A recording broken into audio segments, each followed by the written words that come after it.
Hello, Dr. Greg here again with another video.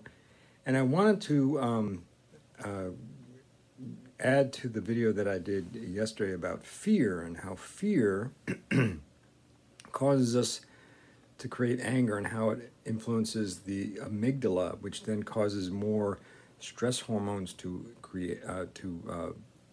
be produced, which actually suppresses frontal lobe activity and makes our reasoning part of our brain not work very well.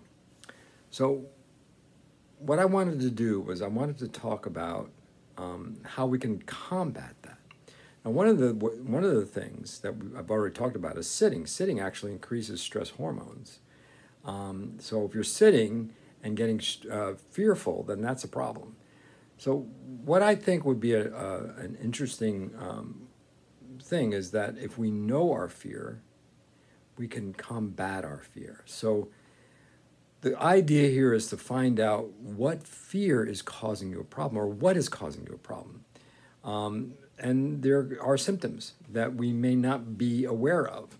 And this is a double whammy in terms of fighting fear, because you're going to be, for a week, I would listen to your body. In other words, feel your heart rate, your breathing, whether your palms get sweaty or whatever. These are all signs of fear developing.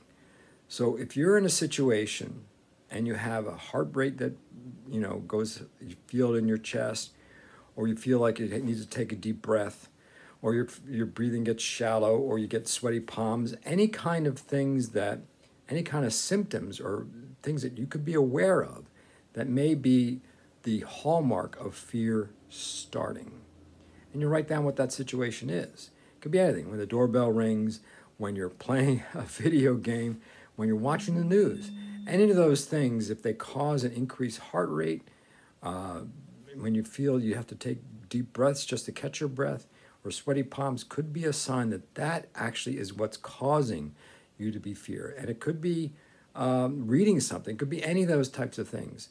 So your job for the next week, in order to combat this fear, is to find out what is actually causing your brain to produce these hormones and these that cause stress in your life, that perpetuates it. So that's tip number one. There's going to be more coming as the week progresses. So this is Dr. Greg, changing the way we look at health.